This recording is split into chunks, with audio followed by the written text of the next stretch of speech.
Assalamualaikum warahmatullahi wabarakatuh. Alhamdulillah wassalatu wassalamu ala Rasulillah wa ala alihi wa ashabihi wa man wala amma ba'du. Anak-anakku, mari kita bersyukur kepada Allah Subhanahu wa taala pada kesempatan yang baik ini kita bisa melanjutkan PJJ mata pelajaran PAI bab 8 iman kepada qadha dan qadar berbuah ketenangan hati. Sebelumnya kita berdoa kepada Allah Subhanahu wa taala bersama-sama supaya Allah memberi kefahaman kepada kita. Bismillahirrahmanirrahim. Rabbi zidni ilma warzuqni fahma. Amin. Anak-anakku yang dirahmati oleh Allah ya. Pembahasan kita ya, di bab 8 ini iman kepada qadha dan qadar. Apa itu qadar secara bahasa ya? Qadha dulu. Qadha secara bahasa. Qadha itu artinya hukum, keputusan, ketetapan, kehendak. Bahasa Arabnya hakim itu qadhi, orang yang memutuskan, orang yang mempunyai ketetapan. Kemudian qadar, kadar ya, dalam bahasa Indonesia. Kalian mungkin sudah dengar juga adalah istilah kadar. Kadar itu apa? Ukuran ya. Ukuran, pastian, kekuasaan itu ukuran. Nah, secara istilah qadha itu artinya ketentuan, kehendak dan kemauan Allah Subhanahu wa taala terhadap segala sesuatu sejak zaman azali.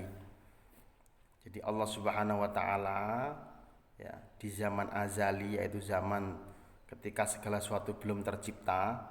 Jadi 50.000 tahun sebelum Allah Subhanahu wa taala menciptakan jagat raya ini ya, itu sudah ada qadha-nya, ada kemauan, ada ketetapan Allah Subhanahu wa taala. Kemudian qadar ya. Qadar secara istilah adalah perwujudan kehendak Allah Subhanahu wa taala terhadap semua makhluknya dalam ukuran dan bentuk-bentuk tertentu sesuai dengan iradahnya. Ya, jadi Allah Subhanahu wa taala sudah mengqadhakan segala sesuatu sejak zaman azali ya. Kemudian Allah mengkadarkan, mewujudkan apa yang telah ditetapkan, dicanangkan oleh Allah Subhanahu wa taala. Jadi segala sesuatu di alam raya ini semuanya sudah ada takdirnya, sudah ada ketetapannya sejak zaman azali. Ya, semuanya sudah ada qadarnya, kadarnya, ukurannya. Ya. Contohnya ya, manisnya buah itu kadarnya berbeda-beda. Nah, itu sudah ditentukan oleh Allah sejak zaman azali. Begitu juga apa yang ada di dalam tubuh kita ya. Apa yang ada di dalam tubuh kita, contohnya darah berapa liter di dalam tubuh kita, kemudian detak jantung berapa kali dan lain sebagainya, itu semuanya sudah dikadarkan, sudah diukur oleh Allah Subhanahu wa taala. Pendengaran manusia dengan pendengaran kelelawar contohnya mungkin berbeda, kadarnya berbeda-beda. Penciuman manusia dengan penciuman makhluk lainnya juga berbeda-beda. Allah Subhanahu wa taala sudah mengqadhakan, sudah mengkadarkan apa-apa yang akan terjadi di jagat raya ini ya sebelumnya ya, sejak zaman azali. Dalil tentang takdir ya, ini dalil tentang takdir. Innallaha azza wa jalla qad wakkala bir rahimi malakan fayaqul ay rabbi nutfatun ay rabbi alaqatun ay rabbi mudghatun fa idza aradallahu ay yaqdhiya khalqan qala al malak ay rabbi dzikrun au dzakarun au unthun ya syaqiyun au sa'idun famar rizqu famal ajal fayaktubu kadzalika fi batni ummih ya. Sungguhnya Allah Subhanahu wa taala mengutus malaikat ke dalam rahim. Malaikat berkata, wahai Tuhan, ia masih berupa air mani. Setelah beberapa waktu malaikat berkata lagi, wahai Tuhan, ia sudah berupa segumpal darah. Begitu juga setelah berlalu 40 hari, malaikat berkata lagi, wahai Tuhan, ia sudah berupa segumpal daging. Bila Allah membuat keputusan untuk menciptakan menjadi manusia, maka malaikat berkata, wahai Tuhan, orang ini akan diciptakan laki-laki atau perempuan, sengsara atau bahagia, bagaimana rezekinya, serta bagaimana pula ajalnya, segalanya dicatat ketika di dalam kandungan ibunya. Hadis riwayat Bukhari dan Muslim. Jadi semuanya sudah ditakdirkan oleh Allah Subhanahu wa taala ya.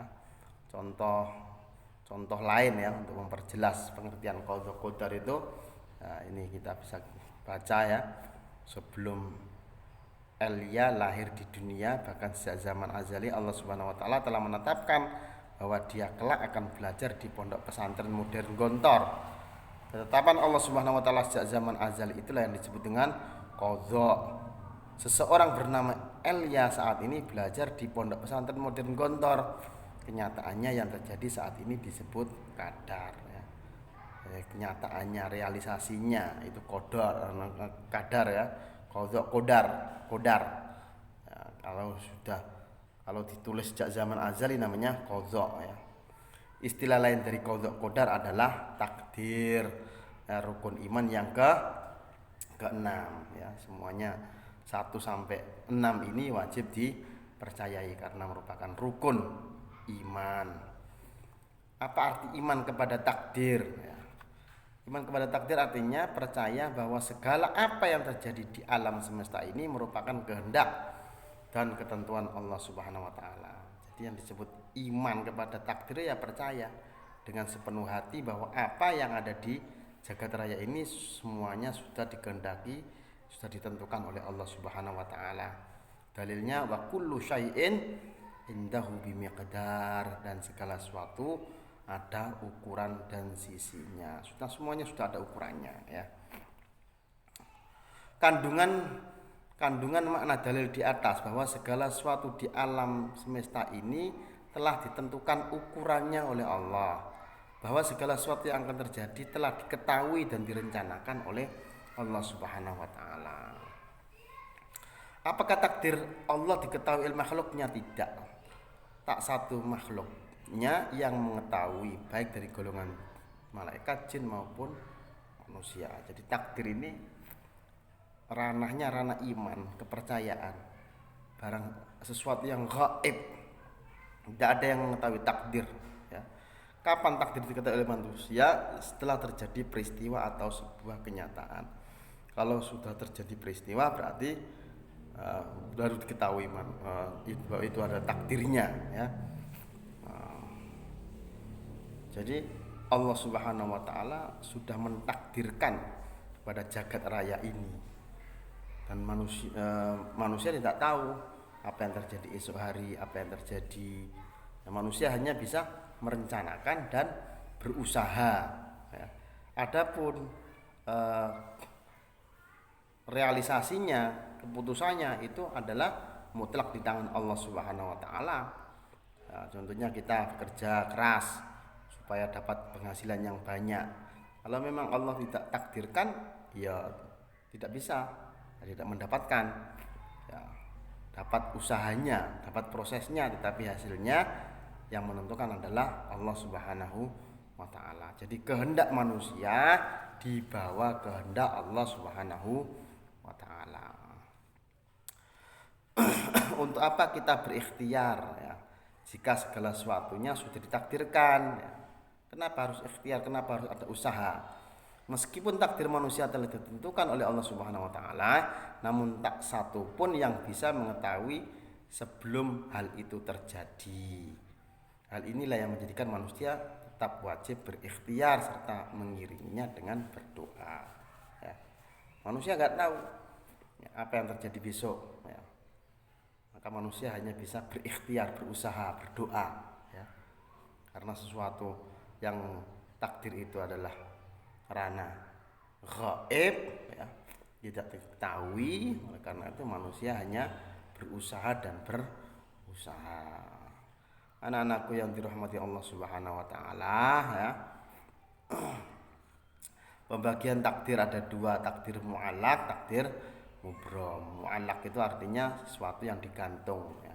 Alaqah, sesuatu yang nempel, tergantung. Tergantung siapa? Tergantung usaha manusia. manusia ya. Dalilnya adalah innallaha la yughayyiru ma biqaumin hatta yughayyiru ma bi anfusihim. Sungguhnya Allah tidak merubah ya ma biqaumin, apa yang ada pada kaum, sampai kaum itu merubah apa yang ada pada diri mereka sendiri. Ini dalil tentang takdir muallaq ya. Tergantung usaha manusia, kepandaian. Seorang ingin pandai maka dia harus berusaha ya, belajar disiplin waktu. Seorang ingin sehat maka dia harus menjaga kebersihan, olahraga, pola makan yang baik. Seorang yang ingin mendapatkan kemakmuran, dia bekerja, kreatif, pantang menyerah dan lain sebagainya. Itu namanya contoh-contoh takdir muallaq ya. Apa cerminan dalam kehidupan orang yang beriman kepada qada dan qadar? Pantang berpangku tangan, menggunakan semua potensi yang dikaruniakan oleh Allah untuk berusaha dan ikhtiar melalui cita-cita. Apa arti mubrom secara bahasa? Mubrom sesuatu yang tidak dapat dielakkan atau sesuatu yang pasti ya. Takdir mubrom, ketentuan mutlak dari Allah Subhanahu wa taala yang pasti berlaku dan manusia tidak diberi peran untuk mewujudkannya. Ya, jadi tadi ada takdir muallaq ya, tergantung usaha manusia. Ada juga takdir mubrom yang sudah keputusan Allah Subhanahu wa taala, manusia tidak ikut campur tangan di dalamnya. Contohnya jenis kelamin manusia, laki perempuan, tentang kematian, tentang usia ya, tentang sifat air, sifat api yang panas ya, kemudian gaya gravitasi, kejadian kiamat dan lain-lain. Itu takdir mubrom, manusia tidak ikut berperan di dalamnya, semuanya mutlak dari ketentuan Allah Subhanahu wa taala. Sebutkan satu contoh takdir mubrom. Jika sudah tiba saat ajal menjemput, semua orang tidak bisa mengelak, tidak bisa lari, tidak bisa diundur dan dimajukan ya. Itu mubrom. Walikulli ummatin ajal, tiap-tiap umat itu ada ajalnya. Fa idza jaa ajaluhum, jika datang ajalnya, la yastakhiruna sa'ah, tidak bisa ditunda, wala yastaqdimun, tidak bisa dipercepat. Nah, itu. Jadi kalian anak-anakku ya sudah mengetahui tentang pembagian takdir. Ada takdir muallaq, ada takdir mubrom. Takdir muallaq itu tergantung usaha manusia. Kalau takdir mubrom itu dari ketentuan mutlak dari Allah Subhanahu wa taala. Manfaat beriman kepada qada dan qadar. Manfaatnya apa? Satu, menenangkan jiwa. Maksudnya bagaimana? Orang yang percaya pada takdir, ridho kepada takdir, itu hatinya tenang.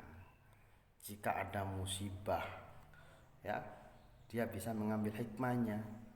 Jika ada musibah, dia bisa bersabar. Karena semua yang terjadi di alam ini ada ketentuan dari Allah Subhanahu wa taala, ada takdirnya. Senantiasa bersikap sabar dan syukur ya. Sabar jika mendapatkan takdir yang kurang menyenangkan, bersyukur jika mendapatkan takdir yang menyenangkan, yang baik-baik ya. Jadi karena takdir itu yang menentukan Allah Subhanahu wa taala ya, manusia bersabar dan bersyukur. Kalau berhasil bersyukur, semuanya itu anugerah dari Allah Subhanahu wa taala. Kalau gagal bersabar ya, karena itu merupakan bentuk ujian, dan semuanya itu sabar syukur itu mempunyai kebaikan. Jangan sebaliknya ya. Bagaimana orang-orang yang enggak percaya pada takdir, ketika dia berhasil dia sombong ya. Ketika dia gagal dia putus asa ya. Menumbuhkan sifat optimis, menjauhkan diri dari sifat sombong. Mengapa seorang yang beriman kepada qada dan qadar akan mendapatkan ketenangan jiwa? Karena ia menerima dengan ikhlas atas semua ketentuan Allah Subhanahu wa taala. Karena ia meyakini bahwa Allah Subhanahu wa taala senantiasa menghendaki kebaikan pada diri hambanya. Apa ciri orang yang bersyukur? Hatinya merasa cukup atas pemberian Allah, syukur, qanaah. Mewujudkan syukurnya secara lisan dengan mengucapkan alhamdulillah, mewujudkan rasa syukurnya dalam perbuatan dengan memperbanyak ibadah, sedekah, serta menggunakan nikmat-nikmat tersebut sesuai kehendak Allah Subhanahu wa taala. Apa sikap orang yang beriman kepada qada dan qadar jika mengalami kesulitan, musibah atau cobaan? Ya pasrah, sabar, pasrah, tawakal kepada Allah Subhanahu wa taala. Apa hakikat musibah dan cobaan? Bertujuan untuk menguji keimanan seorang hamba, ya.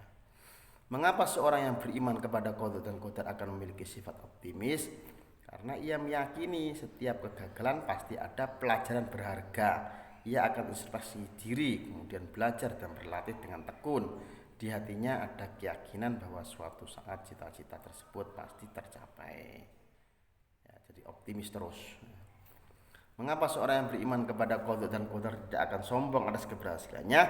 Karena ia menganggap semua itu adalah karunia Allah Subhanahu wa taala. Ia tidak pernah mengatakan semua itu merupakan hasil usahanya sendiri. Ia tetap merasa rendah hati kepada siapapun. Anak-anakku yang dirahmati Allah Subhanahu wa taala, demikian ya penjelasan materi ini bab ke-8. Semoga kalian bisa memahaminya. Juga jika kurang paham bisa dibuka lagi bukunya ya, bisa dibaca ya, atau bisa juga diputar lagi video penjelasan ini. Mari kita tutup dengan doa kafaratul majelis. Subhanakallahumma wa bihamdika asyhadu an la ilaha illa anta astaghfiruka wa atubu ilaik. Assalamualaikum warahmatullahi wabarakatuh.